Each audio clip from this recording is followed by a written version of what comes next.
Olha, o Jason de Contagem falou: Soraya, trabalho em uma rede de supermercados e minha liderança faz reciclagem com todos os funcionários a cada 3 meses. Isso é muito importante para o rendimento do serviço? Observando que menos de 40% dos problemas de desempenho tem a ver com sala de aula. Em geral, quando as pessoas têm baixa de desempenho, tem que ver, será que é a pessoa certa no lugar certo? Será que a chefia dela está deixando bem clara quais são as principais atribuições que ele tem que realizar e quais são os tempos que ele tem? Será que tem algum problema de relacionamento? Então, a minha base, a minha origem profissional é na área de treinamento. E muitas chefias mandavam os funcionários para treinamento, por exemplo, para ficarem mais motivados, mais integrados. Só que colocava a pessoa errada, xingava a pessoa, reclamava, falava mal dela na frente dos colegas. Não adianta treinamento para isso. Treinamento é uma situação específica, formal de aprendizagem, onde você pega tópicos do seu trabalho e vai desenvolver a sua rapidez e assertividade em cima daquelas atividades. Com certeza. E, aliás, a pior coisa do mundo é você ser chamado a atenção no ambiente de trabalho e tudo, com os colegas, pelo chefe, pelo líder, né, perto das outras pessoas.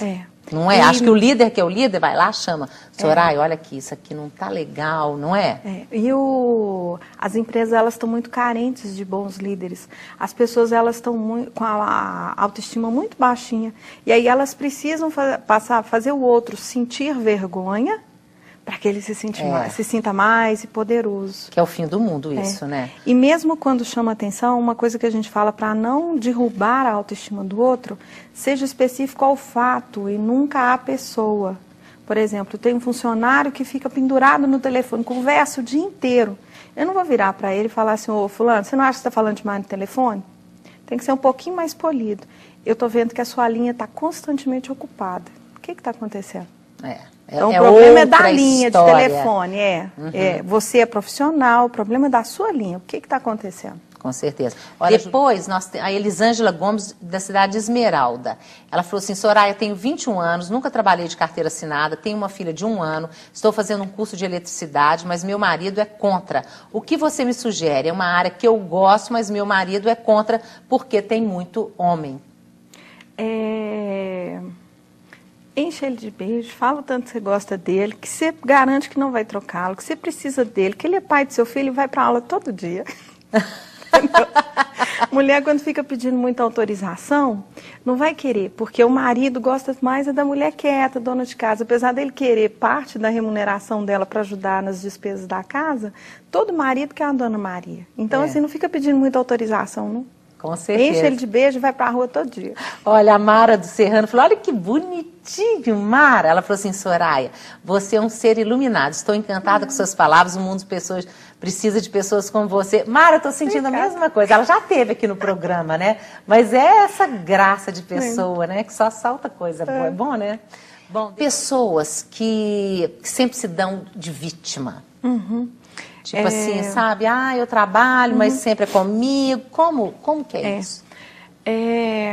A incompetência adora bagunça. Quanto menos claro tiver o que cada um vai fazer, melhor para aquelas pessoas que são incompetentes. Porque aí elas vão se desculpar, vão falar que não estão sabendo fazer direito o serviço, não estão conseguindo preencher tudo a tempo e a hora, porque elas não têm competência. E essas pessoas que não têm competência gostam muito de ser vítimas. Porque ser adulto, assumir para si as responsabilidades, virar para a sua chefia e falar: olha, eu gosto de trabalhar aqui, eu preciso do meu emprego, dá uma olhada aqui na lista de atividades que eu fiz e vê se é isso mesmo que é para fazer. Tem que ser uma pessoa com vontade de ser feliz e bem remunerado. Entendeu? E é mais fácil, é mais fácil para muitas pessoas ficar sentado esperando. E colocar, além de ser vítima, colocar um monte de justificativa, né? Sim, porque aí tem sempre uma desculpa para não fazer o serviço completo. Agora, uma pessoa que ama aonde trabalha, o lugar, o trabalho, o próprio trabalho, mas a empresa é desorganizada.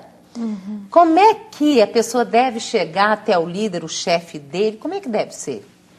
Por princípio, toda empresa é meio bagunçada. Não tem assim uma empresa muito certa, não.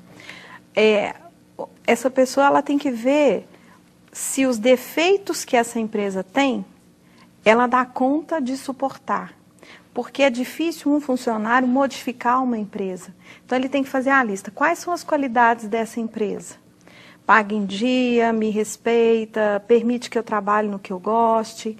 Quais são os defeitos que ela tem? Aqui as coisas são meio bagunçadas, eu tenho que pedir com muita antecedência, eu tenho que pedir por escrito, porque senão o pessoal sempre esquece. Então, faça a lista. Eu brinco que é igual escolher marido. A lista, as qualidades que você mais admira e os defeitos que você suporta. Você balança. Aí, se der certo, coloca você na fica. balança, né? Porque empresa muito arrumadinha eu não conheci ainda não. Uhum.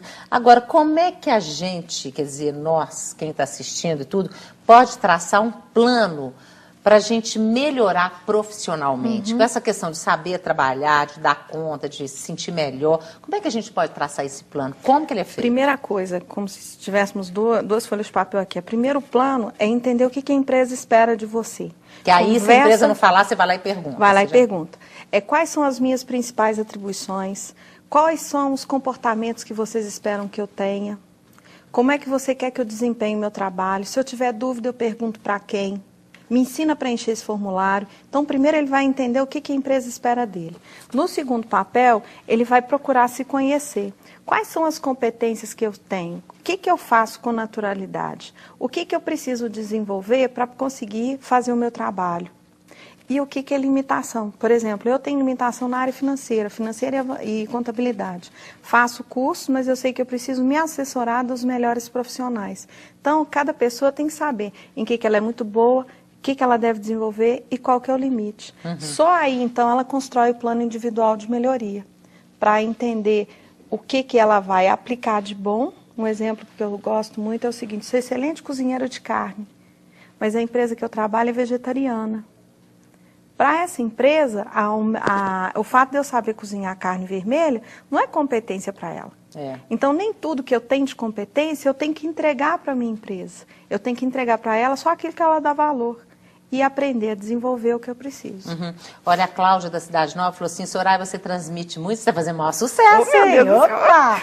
Você transmite uma paz e fala de uma forma muito prática. Nesse mundo tão competitivo e tão individualista, como fazer para nos resguardar e manter os valores como solidariedade, carinho, sem ser considerado uma pessoa fraca e frágil? Como repassar para os filhos esses valores humanos universais se o mundo está tão egoísta? Amor. Eu fico, por exemplo, vendo o quanto que os pais estão com dificuldade de beijar e abraçar filhos, ajoelhar e olhar na altura dos olhos, sabe? Sentar, deitar, ficar olhando assim nos olhos e conversar. Acho que está faltando muito isso em casa, de olhar nos olhos. E com relação às outras pessoas, quem se ama e se cuida bem vai ser uma pessoa que vai conseguir estimular nos outros esse comportamento. As pessoas aprendem muito mais por exemplos do que por fala. Com certeza. Se você é uma pessoa mais tranquila, se você não fala mal do outro, isso aí já é um elemento numa equipe que é muito saudável. Seja referência. Só mais uma pergunta. Claro. A Ana de Santa Luzia. Soraya, fale um pouco sobre o trabalho do professor do ensino fundamental que adoece em sala de aula por não conseguir realizar o trabalho. Bem curtinho para ela. Eu deixei de ser professora do ensino fundamental porque eu vi que quem mais me dava trabalho era pai e mãe. Eu acho que o foco ainda da escola tem se dirigido mais aos pais, a ensinar os pais a ser pai e mãe, e as professoras em tornarem de gentileza com as crianças. As crianças, elas estão precisando muito de atenção, de serem tratadas como indivíduos. Então é uma missão difícil, mas vale a pena. Até hoje eu estou na docência, só mudei de tamanho de alunos. Olha aqui, a Maria Aparecida de Contagem. Só essa tem que ser curtinho. Soraya, como lidar com uma pessoa doente dentro de casa? Como se manter equilibrada? É difícil, entender que né? a doença é dele, não é sua. E não permita que o doente te empurre a culpa. Porque todo doente adora que o outro sinta culpa pela doença dele. Ok, obrigada demais. Depois nós vamos fazer outra sessão com ela, que ela fez tanto sucesso aqui, tá?